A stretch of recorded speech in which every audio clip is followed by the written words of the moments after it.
शिकणार आहोत आणि आपल्या आजच्या विषयाचे नाव आहे, सर्वांनी आपल्या वहीमध्ये लिहून घ्या. आपल्या आजच्या विषयाचे नाव आहे, सर्व माणसांच्या दृष्टीने जे सात्विक ते करण्याकडे लक्ष द्यावे. आजचा मुद्दा लिहून घ्या. परत एकदा हळूवारपणे सर्वांना सांगतो. सर्व माणसांच्या दृष्टीने जे सात्विक ते करण्याकडे लक्ष द्यावे, हा आपला आजचा विषय आहे. आणि आपण पाहतो की ह्या वर्तमान समयामध्ये जीवन जगत असताना देव आपल्याकडनं अपेक्षा करतो की आपण कशा प्रकारे सर्व माणसांच्या दृष्टीने, देवाचं सांगतं की आपण कशा प्रकारे सर्व माणसांच्या दृष्टीने जे सात्विक ते करण्याकडे लक्ष आहे देऊन आपलं जीवन जगलं पाहिजे. आणि आज अनेक नवीन गोष्टी आपण आजच्या विषयातून जे आहे ते शिकणार आहोत. आणि पहिलाच मुद्दा आहे तो लिहून घ्या. या विषयातला मुद्दा क्रमांक 1 लिहा. वाईटाबद्दल वाईट परत करू नये. मुद्दा क्रमांक 1 लिहा. वाईटाबद्दल वाईट परत करू नये. हा मुद्दा समजण्यासाठी आपण पवित्र शास्त्रामधून रोमकराचं पत्र 12वा अध्याय आणि वचन 17 आपण वाचणार आहोत. आणि त्या ठिकाणी देवाची अपेक्षा आपल्याकडनं काय आहे हे आपण समजून घेणार आहोत. कोणीतरी रोम 12वा अध्याय आणि वचन 17 वाचण्यासाठी मला मदत करा. वाईटाबद्दल वाईट अशी कोणाची फेड करू नका. सर्व मनुष्य सक्षम सात्विकपणा राखण्याकडे लक्ष ठेवा. Very good. आता ह्या ठिकाणी आपण पाहतो की देव आपल्याकडनं अपेक्षा करत आहे. आणि देवाची अपेक्षा ही आपल्याकडनं काय आहे हे आपल्याला ह्या वचनातून समजून येतं. देव आपल्याला हे सांगत आहे की वाईटाबद्दल वाईट कोणाची फेड जे आहे ते करू नका. आणि जर आपण आपल्या भोवताली जर नजर टाकली तर जास्तीत जास्त वाईटाबद्दल वाईट अशी फेड करताना लोक आपल्याला दिसून येतात. आणि आपण अशा समयामध्ये राहत आहोत जिथं देव आपल्याकडनं अपेक्षा करतो की ज्या वेळेला आपलं वाईट करण्यात येतं त्यावेळेला आपण परतून त्यांचं वाईट करून जी काही फेड आहे त्यांनी आपली केलेली वाईट ती आपण करू नये. मग ज्या गोष्टी देव आपल्याकडनं अपेक्षित करतो त्या गोष्टी करण्याच्या अनुषंगातून आपण देवाबरोबर जे आहे चालणं फार गरजेचं आहे. आणि पवित्र शास्त्रामध्ये एका व्यक्तीला देव त्याच्याकडनं काय अपेक्षा करतो हे समजलं आणि त्या देवाच्या अपेक्षेची पूर्तता करण्याचा निर्णय त्याने त्याच्या जीवनामध्ये घेतलेला असल्या कारणामुळं आपण पाहतो की त्याच्या जीवनामध्ये त्याला भयानकरित्या वाईट गोष्टींचा जो काही सामना आहे लोकांच्या माध्यमातून करण्यात आलेला होता. पण ज्या वेळेला लोक त्या व्यक्तीबरोबर वाईट वागत होते त्या व्यक्तींबरोबर आपण पाहतो की पवित्र शास्त्रामध्ये असलेला हा जो व्यक्ती आहे तो वाईट वागत नव्हता. कारण त्याला माहिती होतं की मी जर त्यांच्या बरोबर वाईट वागून त्यांच्या वाईटाची जर वाईट फेड केली तर ती देवाला मुळीच मान्य नाहीये. आणि मग देवाला मान्य काय आहे हे त्याला समजलं होतं. त्या व्यक्तीचे नाव आपल्याला नवीन कराराच्या पुस्तकाच्या 5वं जे काही पुस्तक आहे प्रेषणांचं कृत्य आपण जेव्हा असं काढतो वचन सांगतं 7व्या अध्यायामध्ये आपण प्रेषित 7वा अध्याय आपण काढूया आणि 59 ते 60 वचन आपण वाचणार आहोत. आणि पहा, ह्या ठिकाणी असलेला स्टेफन नावाचा जो एक शिष्य आहे, स्टेफन नावाचा जो एक व्यक्ती आहे, तो कशा प्रकारे वाईटाबद्दल चांगली जी काही फेड आहे ती करत आहे हे आपल्याला दिसून येतं. कोणीतरी वाचण्यासाठी मदत करा मला. तेव्हा ते स्तेफनला दगडमार करीत असता तो प्रभूचा धावा करीत म्हणाला, हे प्रभू येशू, माझ्या आत्म्याचा स्वीकार कर. मग गुडघे टेकून तो मोठ्याने ओरडला, हे प्रभू, हे पाप त्याचकडे मोजू नको, असे बोलून तो झोपी गेला. Very good. आता बघा, ह्या ठिकाणी आपण पाहतो की स्टेफन जे आहे त्याला त्या ठिकाणी दगडमार जो आहे ना लोकांच्या द्वारे करण्यात आलेला, त्याचा सामना करावा लागला. आणि लोकांनी त्याच्या बरोबर चांगली जी काही वागणूक आहे ती केली नाही. चांगली जी वागणूक आहे ती लोकांनी स्टेफना बरोबर केली नाही. लोकांनी स्टेफना बरोबर अतिशय वाईट वागणूक जी आहे ती केली. वचन 59 अतिशय स्पष्टपणे आपल्याला हे सांगतं की ते दगड मार जे आहेत ते करत होते आणि त्यांनी स्टेफनाला इथपर्यंत दगडमार केला, किंवा हे जे लोक आहे हे स्टेफनावरती इतके मोठ्या प्रमाणामध्ये चालून गेले की त्याचा प्राण जाईल, त्याचा जो जीव आहे तो जाईल. आणि ह्या ठिकाणी आपण पाहतो की इतकी वाईट वागणूक ही पेत्राला ह्या लोकांनी दिलेली असतानाही स्टेफन ह्या ठिकाणी जे आहे ना, इतकी वाईट वागणूक ह्या ठिकाणी स्टेफनाला ह्या लोकांनी दिलेली असतानाही स्टेफन त्या वाईट वागणुकीबद्दल वाईट जी काही प्रत्युत्तर आहे त्यांना देत नाहीये. त्या ठिकाणी त्याचं जे प्रत्युत्तर आहे ना, वचन सांगते की त्याने त्या लोकांकरता देवाकडे प्रार्थना केली. त्याने त्या लोकांकरता देवाकडे जे आहे प्रार्थना केली. आणि त्याची प्रार्थना पहा काय होती. वचन सांगत आहे की त्याने प्रभूचा धावा केला. वचन सांगत आहे की त्याने देवाचा धावा केला.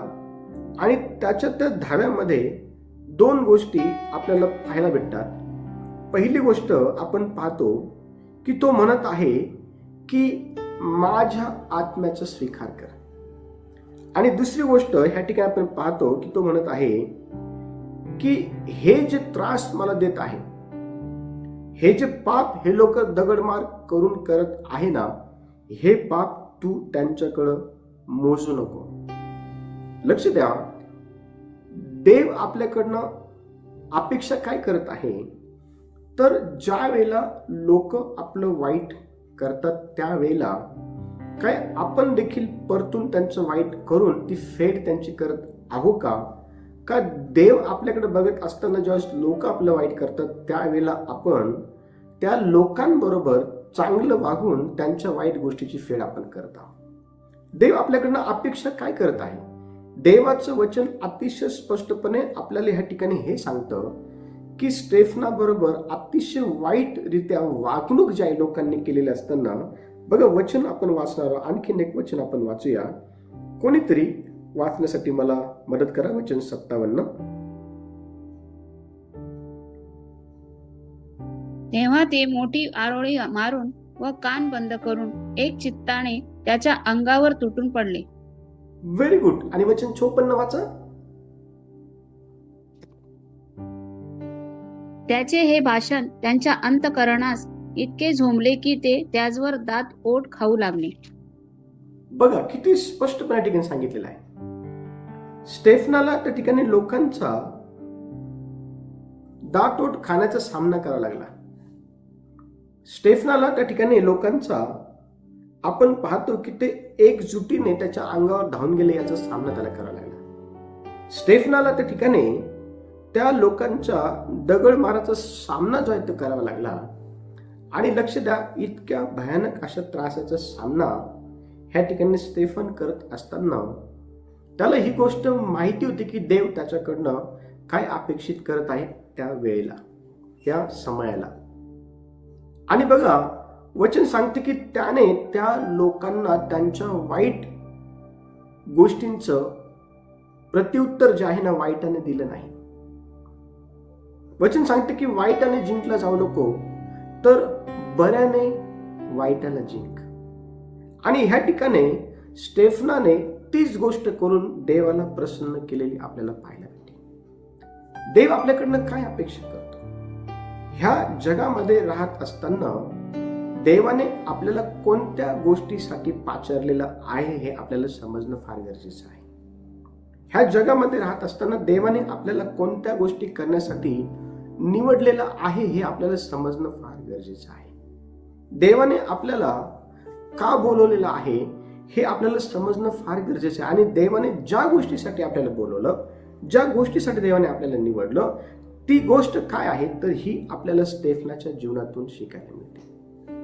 वचन स्पष्टपणे ज्या वेळेला आपण मत्तयाचं पुस्तक 5वा अध्याय आपण काढतो, तर मत्तयाच्या पुस्तकाच्या 5व्या अध्यायामध्ये आपल्याला अनेक गोष्टी ज्या आहे देव आपल्याकडनं काय अपेक्षित करतो त्या संदर्भात दिसून येतात. वचन सांगते की देवाने आपल्याकडनं अनेक गोष्टींची जी काही अपेक्षा आहे ती केलेली आहे.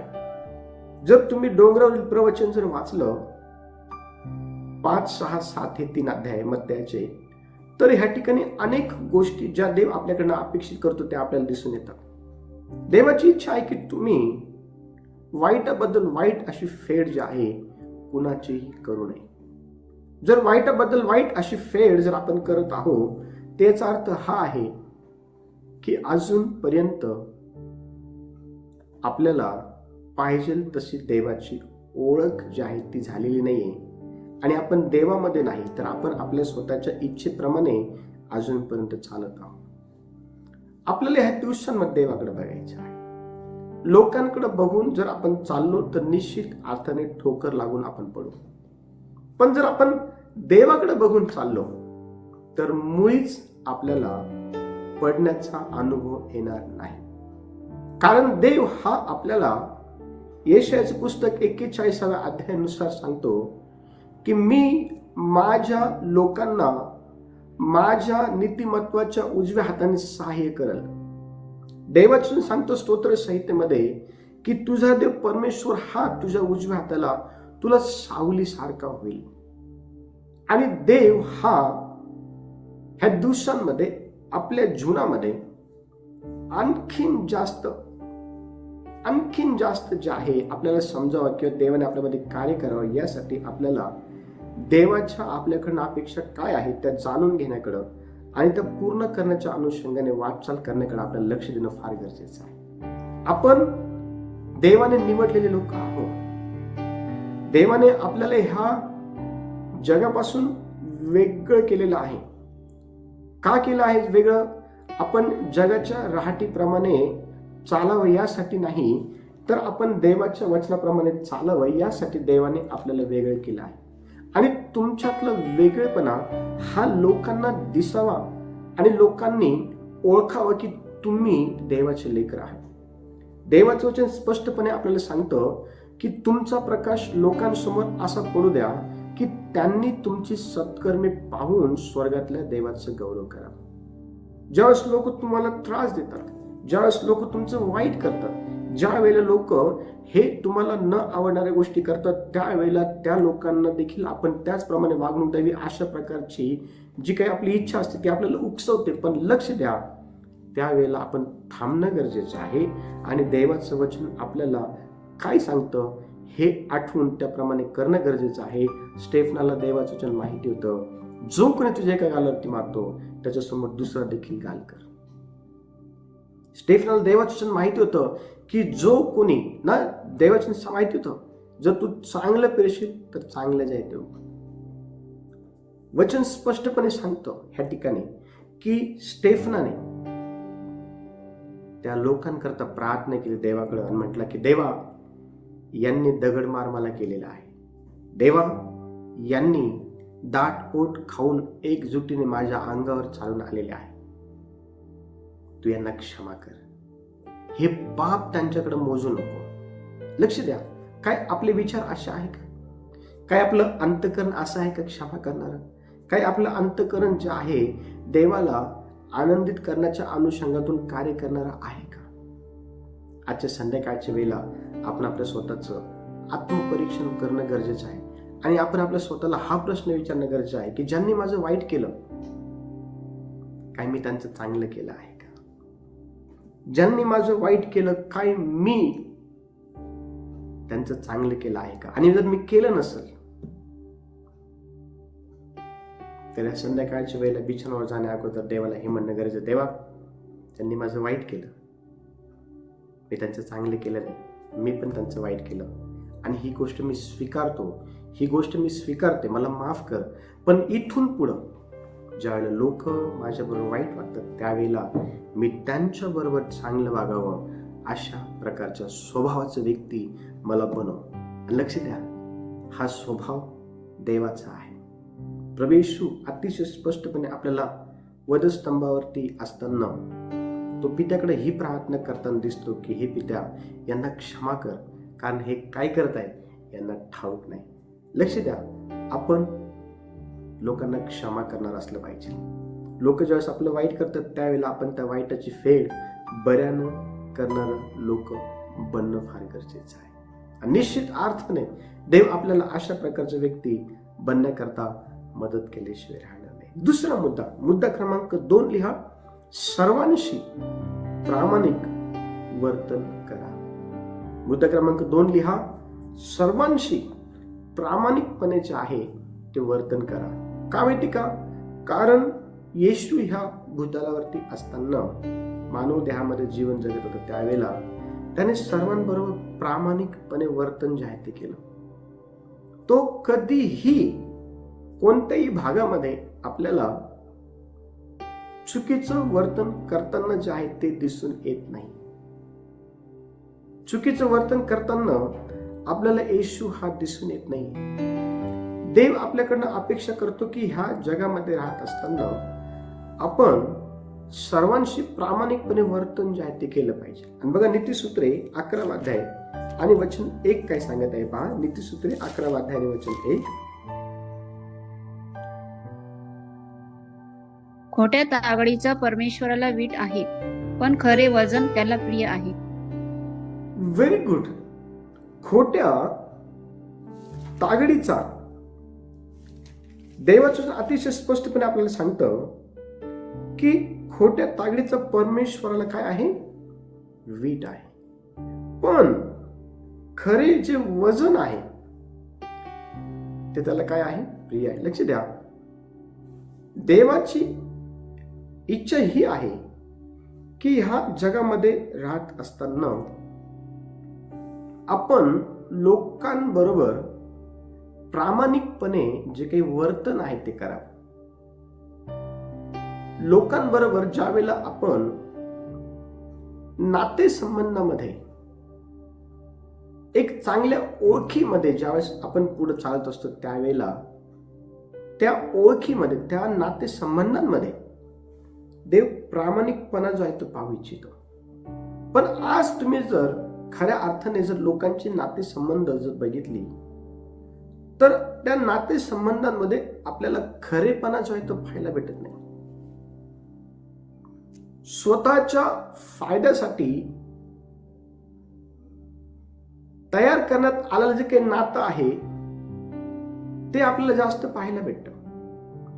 येशू ह्या जगामध्ये राहत असताना त्याचे आई वडील, त्याचे आई भाऊ आणि बहिणी त्याच्याकडे आल्या आणि घरामध्ये येशू पर्यंत जाण्याकरता जागा मिळेल नाही म्हणून त्यांनी त्याच्या एका शिष्याकडं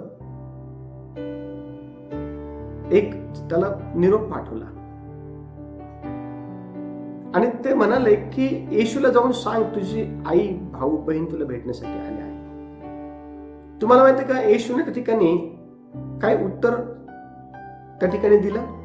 येशू म्हणाला, कोण माझी आई, कोण माझे भाऊ, कोण माझ्या बहिणी? देवाच्या वचनाप्रमाणे चालणारे वागणारे हे माझे आई बहीण भाऊ आहे. लक्ष द्या, देवाचं वचन काय करतं? देवाचं वचन ज्यावेळेस आपण वाचतो ना तर देवाचं वचन आपल्याला प्रामाणिकपणा काय आहे ते शिकवतं. प्रामाणिकपणा काय आहे ते आपल्याला शिकवतं.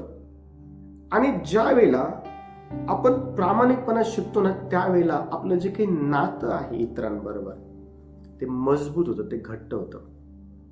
आपलं जे काही नातं आहे इतरांबरोबर ते अतिशय मजबूत होतं, अतिशय घट्ट जायत होतं. आणि येशूने देखील अशा प्रकारे प्रामाणिकपणे लोकांबरोबर वर्तन करून जे काही नातं आहे ते घट्ट केलेलं आपल्याला पाहायला भेटतं. देवाने आपल्याला का निवडलेलं आहे? देवाने आपल्याला यासाठी निवडलेलं आहे की आपण ह्या दिवसांमध्ये लोकांबरोबर आपल्याला असलेलं जे काही नातं आहे ना, ते प्रामाणिकपणे ह्या दिवसांमध्ये जे आहे ना ते प्रामाणिकपणे काय करावं? तयार करावं. प्रामाणिकपणे लोकांबरोबर आपण जे आहे ना वर्तन करावं. वचन स्पष्टपणे आपल्याला सांगतं की याकोबाने जे आहे ना, ज्यावेळेला आपण उत्पत्तीचं पुस्तक 42वा अध्याय आणि 3 ते 6 वचन आपण वाचतो ना, तर त्या ठिकाणी जे काही नातं आहे, याकोबाने आपल्या मुलांना दुष्काळाच्या काळामध्ये त्यांनी जिवंत राहावं म्हणून धान्य घेण्यासाठी जे आहे ना मिश्रामध्ये पाठवलेलं होतं.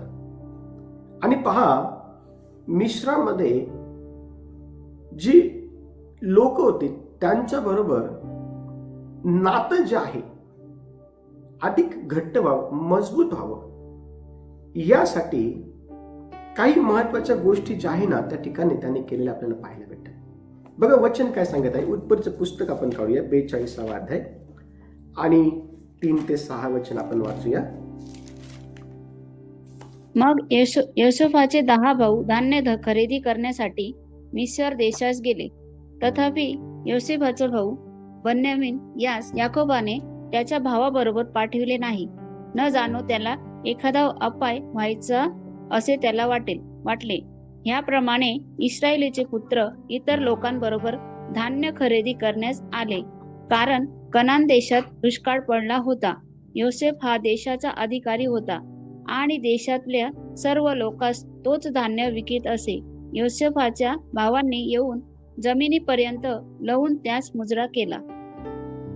Very good. आता बघा ह्या ठिकाणी आपण पाहतो की याकोब जो आहे त्याने आपला मुलगा ज्याचं नाव बन्यामीन आहे, ह्याला आपल्या भावांबरोबर जे आहे ना मिस्र देशामध्ये धान्य घेण्यासाठी पाठवलं नाही. त्याने आपल्या त्या मुलाला आपल्या जवळ जे आहे ते ठेवून घेतलं. आणि ह्या ठिकाणी ह्या वचनातून आपल्याला काय समजतं की आपण ज्या वेळेला एखाद्या व्यक्तीबरोबर नातं जे आहे तयार करतो, त्यावेळेला त्या नात्यामध्ये देव काय पाहू इच्छित आहे, तर प्रामाणिकपणाची जी काही वर्तणूक आहे ती पाहू इच्छित आहे. आपण देवामध्ये बहीण भाऊ आहोत. आपण देवामध्ये जर देवाने आपलं नातं जर जुळवून आणलेलं आहे, तर देव आपल्या नात्यामधून काय पाहू इच्छित आहे, तर ते आहे प्रामाणिकपणा. येशूने लोकांबरोबर ज्या वेळेला नातेसंबंध तयार केले, त्यावेळेला ती नातेसंबंध प्रामाणिक वर्तनावरती तयार केलेले आपल्याला पाहायला भेटते. वचन पाहायला भेटते की येशू हा पेत्राच्या सासूच्या घरी गेला. पेत्राबरोबर येशूचं चांगलं नातं होतं. वचन सांगतं की येशू हा याईराच्या घरी गेला, जिथे त्याची 12 वर्षाची मुलगी जी आहे मेलेली होती. याईर हा एक चांगला व्यक्ती होता. त्याच्या बरोबर येशूने जे आहे ना चांगलं नातं जे आहे ते तयार केलं. आपण पाहतो की जे लोक जक्कयाच्या जीवनाकडे जर बघितलं तर जक्कय हा खऱ्या अर्थाने लोकांच्या दृष्टीने चांगला नव्हता. पण देवाच्या दृष्टीने तर जो काय आहे, तर त्या ठिकाणी आपल्याला पाहायला भेटतं, येशू हा त्या उमराच्या झाडाखाली गेला आणि म्हणाला, जक्कया लवकर ये, कारण मला तुझ्या घरी यायचं आहे. जक्कया लवकर ये, कारण मला तुझ्यासोबत एक असं नातं तयार करायचं आहे, ज्या नात्यामध्ये प्रामाणिकपणा असेल, ज्या नात्यामध्ये विश्वासपणा असेल, ज्या नात्यामध्ये प्रेम असेल, ज्या नात्यामध्ये जिव्हाळा असेल, ज्या नात्यामध्ये अनेक गोष्टी असेल. जर येशूने त्याच्या वर्तणुकीतून लोकांबरोबर प्रामाणिकपणा ज्या नातेसंबंधाच्या दृष्टिकोनातून दाखवला, तर आपण देखील अशा प्रकारचं जे काही नातं आहे ना, जे देवाने जोडलेलं आहे, त्यामध्ये प्रामाणिकपणा दाखवणं फार गरजेचं आहे. देव अपेक्षा काय करतो? जर कोणी आपलं वाईट केलं तर आपण त्याचं चांगलं केलं पाहिजे.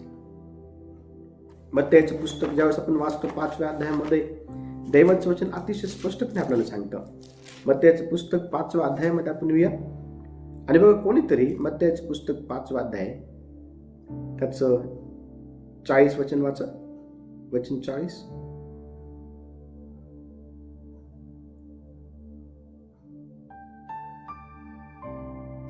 जो तुझवर फिर्याद करून तुझी बंडी घेऊ पाहतो, त्याला तुझा अंगरखाही घेऊ दे. वचन 40. जो तुझवर मत्ते 5वा अध्याय 40 वचन. जो तुझवर फिर्याद करून तुझी बंडी घेऊ पाहतो, त्याला तुझा अंगरखाही घेऊ दे. येस, आणखीन पुढे वाचा. माफ करा, 39 वाचा. माफ करा. मी तर तुम्हाला सांगतो, दृष्टाला अडवू नका. जो कोणी तुझ्या उजव्या गालावर मारेल, त्याचकडे दुसरा गाल कर. Very good. आणि वचन 44. मी तर तुम्हाला सांगतो, तुम्ही आपल्या वैऱ्यावर प्रीती करा आणि जे तुमचं छळ करतात त्याच्यासाठी प्रार्थना करा. Very good. बघा काय म्हटलेलं आहे या ठिकाणी. देव आपल्याकडनं काय अपेक्षित करत आहे? देवाची अपेक्षा आपल्याकडनं काय? आपण समेट घडवून आणणारे आहोत का आपण समेटामध्ये तेढ निर्माण करणारे आहोत? देवाचं वचन काय सांगत त्या ठिकाणी की तुम्ही आपल्या वैरावरती प्रीती करा. कोणता वैरी? ज्याने तुमचं वाईट केलेलं आहे. येशूने केली का प्रीती? हो, केली. स्टेफनाने प्रीती केली का? हो, केली. आपल्याला प्रीती करायची आहे का? हो, करायची आहे. का करायची आहे? कारण आपण देवाचे लेकरं आहोत. आपल्या वागणुकीतून लोकांना देव दिसणं फार गरजेचं आहे. आपल्या कृतीतून. वचन सांगत त्या ठिकाणी, जे तुम्हाला श्राप देतात त्यांना आशीर्वाद द्या. जे तुम्हाला श्राप देतात त्यांना आशीर्वाद द्या. जे तुमचा द्वेष करतात त्यांचं बरं करा. जे तुमच्या पाठीमागे लागतात ना, त्यांच्यासाठी प्रार्थना करा. लक्ष द्या, देवाचे वचन ह्या ठिकाणी अतिशय स्पष्टपणे आपल्याला काय सांगत आहे? जर कोणी वाईट केलं तर फिरून त्याचं वाईट करू नका. जर कोणी तुमच्या बरोबर प्रामाणिकपणाने राहिलं नाही तर तुम्ही त्या व्यक्तीला अप्रामाणिकपणा ज्याने जसं त्याने तुम्हाला दाखवलं तसं तुम्ही दाखवू नका. ह्या ठिकाणी आपण पाहतो, हे जे भाऊ आहेत ना, 10 जण, यांनी ऑलरेडी याकोबाला योसेफ मेल्याची जी काही बातमी आहे खोटी दिली होती.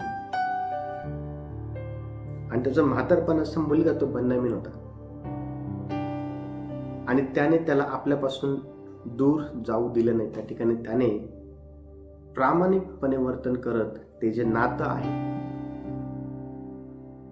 ते जपलेलं आपल्याला पाहायला भेटतं. आपण ह्या दिवसांमध्ये आपल्या नात्यावरती कॉन्सन्ट्रेट केलं पाहिजे आणि ते जपलं पाहिजे. त्या नात्यामध्ये प्रामाणिकपणा पाहिजे जे देवाने जोडलेलं आहे. त्या नात्यामध्ये विश्वास पाहिजे. त्या नात्यामध्ये कळवळा पाहिजे. त्या नात्यामध्ये त्या सर्व गोष्टी पाहिजे ज्या येशूमध्ये होत्या, आणि त्या गोष्टी आपल्यामध्ये याव्या म्हणून आपण काय केलं पाहिजे? आपण येशूकडे बघितलं पाहिजे. आपण येशूकडे जे आहे ना, आपण बघितलं पाहिजे. तिसरा मुद्दा क्रमांक 3 लिहा. कोणी पाहत नसताना सुद्धा योग्य ते करा. कोणी पाहत नसताना सुद्धा जे योग्य आहे किंवा जे चांगलं आहे ते करा. कारण अनेक वेळा आपण जे चांगलं आहे ते त्यावेळेला करतो ज्यावेळेला लोक आपल्याला बघत असतात. ज्या वेळेला जे चांगलं आहे ना ते आपण त्यावेळेला करत नाही ज्यावेळेला लोक आपल्याला बघत नसतात. देवाचं सांगतं की कोणी आपल्याला बघत जरी नसलं तरी आपण योग्य ती गोष्ट केली पाहिजे. आणि बघा कलसीकराचं पत्र 3 अध्याय आणि वचन 23 काय म्हणत आहे. कलसीकराचं पत्र 3 अध्याय आणि वचन 23.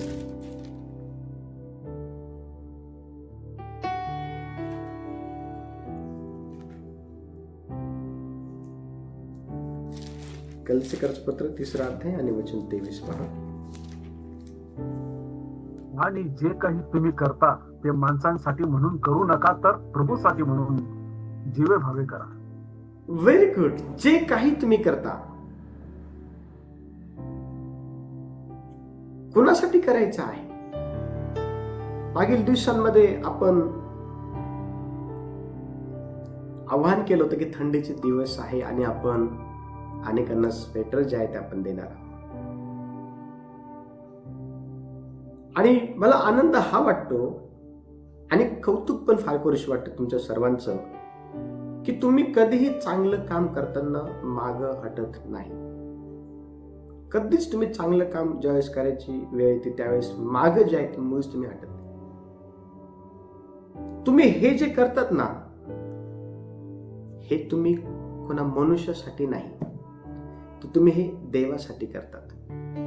वचन स्पष्टपणे या ठिकाणी काय सांगत आहे? तुम्ही जे काही करतात ते माणसासाठी म्हणून नाही. माणूस चांगला आहे का वाईट आहे, त्याला हे दिलं पाहिजे का नाही दिलं पाहिजे, त्यासाठी हे केलं पाहिजे का नाही. लक्ष द्या, जर माणसाकडे बघून जर हा विचार जर मनात येत असेल तर आपण कधीही माणसासाठी चांगलं करू शकत नाही. पण जर देवाने आपल्याला चांगलं करण्यासाठी जर निवडलेलं आहे आणि देवाकडे बघून जर आपण एखादी चांगली गोष्ट करत आहोत तर लक्ष द्या, वचन अतिशय स्पष्टपणे ह्या ठिकाणी आपल्याला हे सांगतं की तो आपल्याला आशीर्वाद दिल्याशिवाय राहणार नाही, तो आपली परतफेड केल्याशिवाय राहणार नाही. देववचन सांगते की परमेश्वर किती चांगला आहे याचा अनुभव घेऊन पहा. कसा घ्यायचा आहे देवाचा अनुभव? देवाचा अनुभव घेण्यासाठी आपण काय केलं पाहिजे? तर वचन सांगतं कोणी पाहू अथवा न पाहू. आपण नेहमी ज्या गोष्टी चांगल्या आहे आणि ज्या देवाला आवडणाऱ्या आहे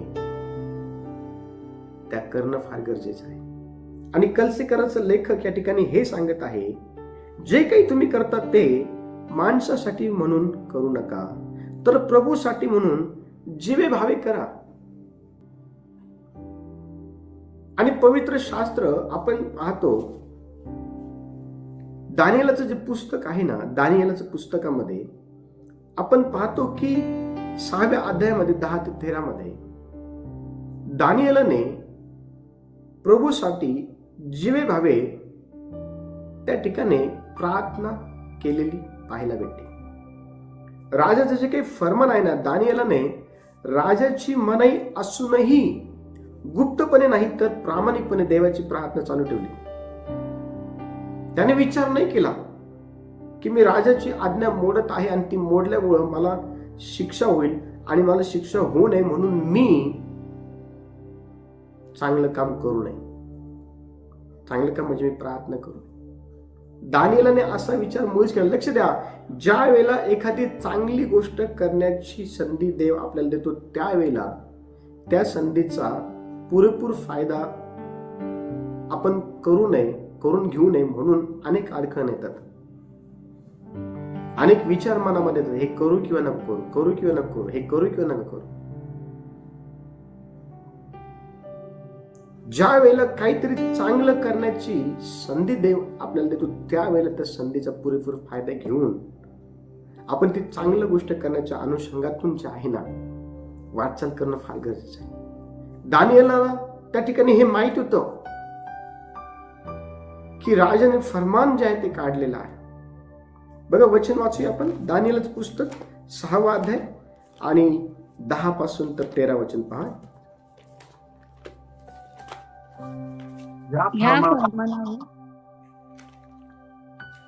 ह्या फरमानावर सही झाली आहे असे दानिएलाने ऐकले तेव्हा तो आपल्या घरी गेला.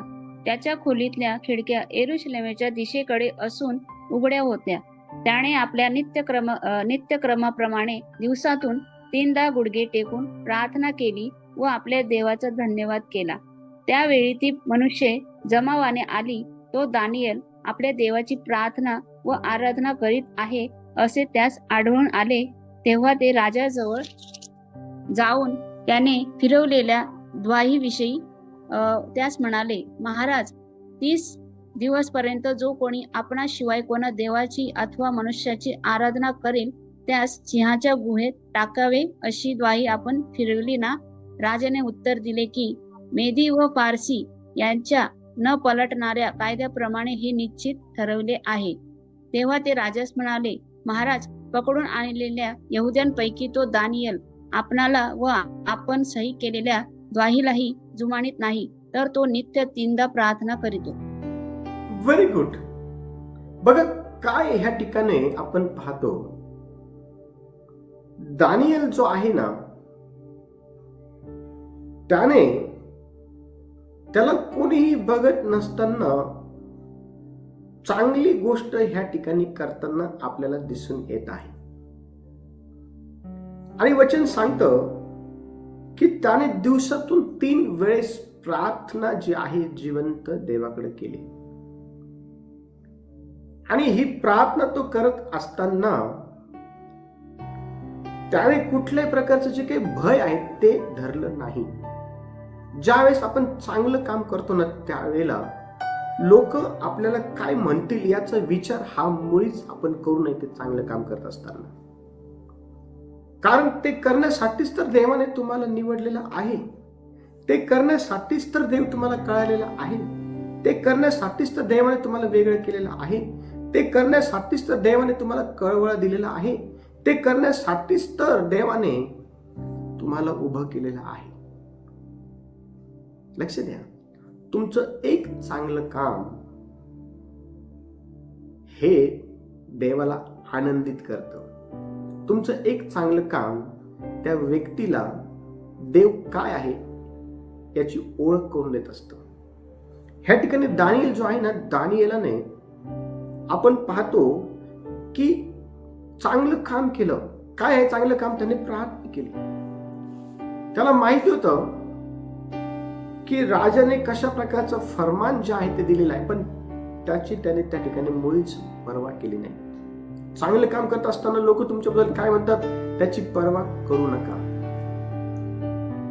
कारण त्या चांगल्या कामाच्या द्वारे अनेक लोकांना हे कळणार आहे की तुम्ही देवाचे लेकर आहे. त्या चांगल्या कामाच्या द्वारे लोकांना हे कळणार आहे की तुम्ही देवाचे लोक आहात. आणि लोक जे आहे ना, तुमच्याकडे बघून लोक जे आहे ना देवाला ओळखतील. जर लोकांना देव दाखवायचा आहे ना, लोकांना तुमची सत्कर्मे दाखवा. तुमची सत्कर्मे लोकांसमोर असे करा की त्यांनी तुमच्याकडे बघून स्वर्गाच्या देवाचे गौरव करा. ह्या ठिकाणी दानिएलने काय केलं म्हणजे का प्रार्थना केली. वचन सांगतं दानिएलला सिंहाच्या गुहेमध्ये टाकण्यात आलं. पण तुम्हाला माहिती का, सिंहाच्या गुहेमध्ये दानिएल जो आहे ना जिवंत राहिला. दानिएल स्वतः राजाला म्हणतोय की हो महाराज, माझ्या जिवंत देवाने आपले स्वर्गदूत पाठवून सिंहाची तोंडे बंद केलेली आहे. ही साक्ष त्या राज्यातल्या सर्वांना समजली. ही साक्ष त्या राज्यातल्या सर्व लोकांना काय झाली माहिती का, समजली. आणि बघा, ही साक्ष त्या राज्यातल्या सर्व लोकांना समजली असताना त्या ठिकाणी राजा अतिशय स्पष्टपणे आपल्याला एक महत्वाची गोष्ट बोलताना दिसतो. ती ही कोणीतरी वचन 26 वाचा, 6वा अध्याय 26 वचन. मी फरमावतो की माझ्या साम्राज्याच्या सर्व हद्दीतील लोकांनी दानिएलाच्या देवापुढे कंपित होऊन त्याचे भय धरावे, कारण तो जिवंत देव आहे. तो सर्वकाळ अढळ आहे. त्याचे राज्य अविनाशी व त्याचे प्रभुत्व अनंत आहे. आमेन, हालेलुया, प्रेज द लॉर्ड. सर्व महिमा देवाला. काय म्हणत या ठिकाणी राजा? दानिएलाचा देव जिवंत देव आहे. दानिएलाचा जो देव आहे ना, त्याचं भय धरायचं. पहा, एक राजा ह्या ठिकाणी संपूर्ण प्रजेतील लोकांना काय सांगत आहे? दानिएलाचा देव जिवंत देव आहे.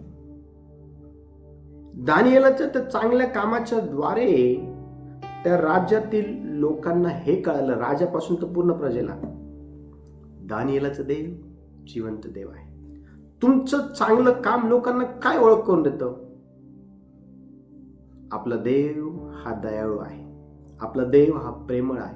आपला देव हा कळवळू आहे. आपला देव हा मदत करणार आहे. आपला देव हा चांगला आहे. आपला देव हा प्रामाणिक आहे. आपला देव हा पवित्र आहे. आपला देव हा आकाश आणि पृथ्वीचं निर्माण करत आहे. तुमच्या चांगल्या कामातून तुम्ही देवाची ओळख करून देत असतात आणि लोक तुम्हाला बघतात ना, त्या लोकांना कळतं की तुम्ही देवाची लोक आहात आणि तुम्ही सर्वसाधारण नाही. देवाने तुम्हाला वेगळं केलेलं आहे. चर्च, आजच्या संध्याकाळच्या वेळेला आपण 3 भागांमध्ये आपलं परीक्षण करणार आहोत. पहिला भाग आहे, देवा, लोकांनी माझं वाईट केलं, त्यावेळेला मी लोकांचं चांगलं केलं नसेल किंवा चांगलं केलं नाही, मला माफ कर. दुसरा भाग आहे की देवा, लोकांनी माझ्याबरोबर चांगलं नातं जे आहे जपण्याचा प्रयत्न केला, पण मी लोकांच्या नात्याचा गैरफायदा घेतला आणि आज माझं अनेकांबरोबर नातं जे आहे मी घेतलेल्या गैरफायद्यामुळे तुटलेलं आहे. मला क्षमा कर. माझं जे नातं आहे ते परत प्रस्थापित कर. तिसऱ्या भागामध्ये आपल्याला काय बघायचं आहे?